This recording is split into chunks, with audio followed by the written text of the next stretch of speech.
Για πάμε λοιπόν. Επεισόδιο 3, γιατί το 2 ήταν ξενέρωτο και δεν μας άρεσε. Το Χαλάνδρι είναι ένας από τους πιο πολυσύχναστους δήμους του νομού Αττικής. Χαλάνδρι κιόλας. Και το πρώτο πράγμα που ακούς είναι η κόρνα. Καλημέρα. Καλά, εγώ Καλημέρα. Γεια σου Έκτορα. Καλά. Είμαι ο Γιώργος Γρηγοριάδης. Πολύ όμορφος χώρος. Και εμένα τι με θέλεις, τόσο όμορφο χώρο, σε πολύ καλή περιοχή. Είχαμε το μαγαζί στην Κηφισιά, το οποίο πήγαινε πάρα πολύ καλά 14 χρόνια.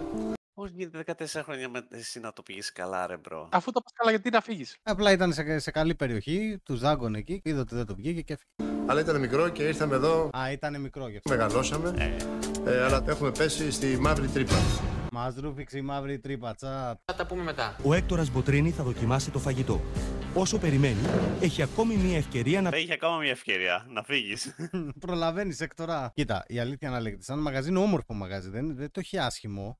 Βέβαια υπάρχει μια μικρή καταστασία, πολλά πράγματα. Αρκετά ακριβούτσικο. Στα 20 σχεδόν για ένα κομματάκι ψαρονέφρι. 20 ευρώ το ψαρονέφρι. Θα είναι από ψάρι αυτό το ψαρονέφρι, μάλλον. Δεν εξηγείται αλλιώς, παιδιά. Μπλέκουμε λίγο τα μπουτια μας σε κάποια σημεία. Δύσκολο να παράγγειλει κανείς από ένα τέτοιο μενού. Πάρα πολλά πράγματα. Έχω βρει τη λύση. Λέω να τους ευνηδιάσω. Τι κάνεις εδώ? Έκπληξη, Ο Ηλίας ο μάγειρας. Φτιάξε 5 πιάτα. Ό,τι νομίζεις εσύ, είναι ένα πες. Πάλι για πες τον τρώει ο κόλος του τον Έκτορα, παιδιά. Θα σε καταπλήξουμε. Το εύχομαι. Νομίζω ότι θα μείνει πάρα πολύ ευχαριστημένος και δεν θα βρει κανένα πρόβλημα. Μη δίνεις όρκο, αδερφέ μου. Η Αλεξάνδρα ξεκινάει να σερβίρει. Νερό. Μετά τι θα μου φέρετε. Στην υγεία σας. Ό,τι Μετά το νερό, ψωμί, κριτσίνια, τι φέρνετε. Αμέσως. Αμέσως. Την κοροϊδεύει κιόλας. Δεν ξέρω ποιος είναι πιο τοξικός, εγώ ή ο Έκτορας. Νομίζω ο Έκτορας. Τι είναι αυτός ο έμετος μέσα στο πιάτο? Με αυτά μπορούμε να παίζουμε ντόμινο. Τένις Τοσκάνης. Δηλαδή, Είναι με το λουκάνικο σαλτσίτσα. Καλή σας όρεξη. Ευχαριστώ. Και ριζότο κολοκύθι με κουρκουμά. Το ρύζι τι κακό το βρήκε? Κάτι πολύ κακό από ό,τι φαίνεται. Λάσπη. προβρασμένο. Α, αυτό το βρήκε. Δεν καταλαβαίνω. Γιατί το πιπέρι το βάζουν γύρω από το πιάτο και όχι μέσα στο φαΐ. Για να μην σε κάψουνε, βρε τη μουτσικό. Εντάξει, στόκος. Μου θυμίζει τα μακαρόνια από το προηγούμενο επεισόδιο. Γιατί Ναι, με το γωνία, φίλε, είναι ό,τι πρέπει, ξεκάθαρα. Είναι για στοκάρισμα. Στοκάρεις, περνάς και ένα βιτέξ από πάνω, τελείωσε. Την μπρουσκέτα μας. Την πίτσα γιατί την ονομάσαμε μπρουσκέτα? Τυποποιημένη μάλλον. Η πάστα είναι καλή. Το κουκουνάρι από πάνω δεν έχει κανένα λόγο να υπάρχει. Αφού δεν σου βάλαν και κανένα βελανίδι από πάνω, πάλι καλά να λέω. Το πες το φτιάχνεις εσύ. Όχι, είναι έτοιμο. Εγώ έχω δώσει εντολή να είναι το πέστο έτοιμο, αλλά ο Ηλίας έπρεπε το πέστο αυτό να το έχει φτιάξει σωστά. Όταν λέει να το έχει φτιάξει σωστά, τι εννοεί? Να έχει ανοίξει σωστά το καπάκι? Θεωρώ ότι το φταίξιμο το έχει ο κύριος Γιώργος που πήρε την απόφαση να δουλέψουμε έτοιμο πέστο. Όλα πολύ μέτρια. Το φαγητό. Για το φαγητό, εντάξει, θα μας τα πεις. Για πες μου για το τσιμεντόστοκο, ήταν καλός. 3 ώρα το μεσημέρι ο κόσμος δεν πίνασε. Και τι ώρα θα πεινάσει ρε εμάς τώρα ο κόσμος, 12 η ώρα το βραδύ? Η αγελάδα. Δες πλάκα γελάδα, κάτι μαστάρια που έχει. Είναι για γούρι. Γιατί είναι γυρισμένη ανάποδα. Έτσι είναι το, έτσι πρέπει. Γούρι του κόλου. Το έχετε ξανακούσει? Δηλαδή είναι γούρι η αγελάδα να μας δείχνει τον κόλο της. Την Αγελάδα εγώ δεν πρόκειται να αλλάξω. Ωραίο γούρι, ρε. Να το πάρω να πάω να παίξω κανένα κίνο. Μαγαζί έχουμε, κόσμο δεν έχουμε. Έχω ένα φιλαράκι, κύριος Βαγγέλης λέγεται, από ένα προηγούμενο επεισόδιο. Είχε κάτι ωραίες ιδέες. Το χώρο τον είδαμε. Να δούμε μέσα. Ακολουθούν σωστά τις συνταγές του. Ή μάλλον τις συνταγές. Ο Έκτορας Μποτρίνη μπαίνει στην κουζίνα. Καλώς ήταν. Σκούφα δεν βάνεις εσύ, Θα σου φέρω εγώ ένα καπέλο. Γιατί τι να πέσει ρε Έκτορα, αφού 5 τρίχες έχει. Στα περισσότερα μαγαζιά κανείς δεν φοράει. Σε ποια μαγαζιά έχει πάει αυτός και δεν φοράνε σκούφο? Εδώ δουλεύεις το βράδυ. Ναι. Μόνος σου. Ναι. Δεν τα κάνεις 60-70 άτομα, πάλι μόνος σου είσαι. Κάνει και αστιάκια ο Έκτορας. Όταν κάνεις λέει 60-70 άτομα, πάλι μόνος είσαι. Η κουζίνα είναι καθαρή, αλλά σχεδόν σε όλα τα σιρτάρια υπάρχει προπαρασκευασμένο φαγητό. Αυτό θα το πάρω μαζί μου. Τόσο πολύ του άρεσε. Αυτό το πέστο είναι του αφεντικού. Ωραία, αφού είναι το αφεντικού, πες το αφεντικού. Ωραία. Εκεί που το για ένα εστιατόριο εδώ κοντά. Λέγεται Sotto Voce. Είναι ιταλικό. Παιδιά είναι ανοιχτό. Υπάρχει ακόμα. Βασιλέος Γεωργίου 6 στο Χαλάνδρι για όποιον θέλει να πάθει τροφή και να πάει να φάει. Κολώνεις να πας και θα πάω να του πεις ήρθα από τον Έκτορα Μποτρίνη. Λοιπόν ρε κερατάδες, ωραία. Θα βάλουμε ένα στοίχημα. Εάν αυτό το βίντεο πιάσει 1000 like, θα σας κάνω άλλο βίντεο που θα πάω να φάω σε αυτό το εστιατόριο. 500 και κλείσαμε 500 like. Να πιάσει 500 like και θα πάω να φάω εκεί. Στην Κηφισιά μήπως?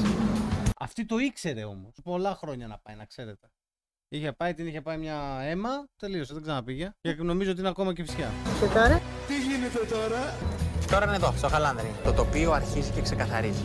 Έχουν βγάλει τα συνταγολόγια. Μάθαμε και καινούριες λέξεις στο πρώτο επεισόδιο. Δημιουργούμε, βλέπω. Δοκίμασε να φτιάξεις κάτι δικό σου μια φορά. Δεν είναι ανάγκη να κάνεις πράγματα κολλάζ από βιβλία. Το παίρνουμε, το κάνουμε. Μακάρι όμως να μπορούσα. Πλάκα μας κάνεις και εσύ τώρα. Είναι δυνατόν να κάνει παστίτσιο? Αν κάθε γιαχνί έχετε μες στο μενού. Φτιάξε ένα πιάτο, όποιο νομίζεις, δικό σου. Και θα το δούμε. Νομίζω ο μικρός πήρε λίγο αέρα λόγω Έκτορα. Και εγώ κάνω κουμάντο εδώ πέρα. Είδαμε και που έκανε κουμάντο, που έχει πάει το μαγαζί. Στη μαύρη τρύπα. Άντα ήρθε ο Ετόρ εδώ πέρα να σε κάνει σεφ.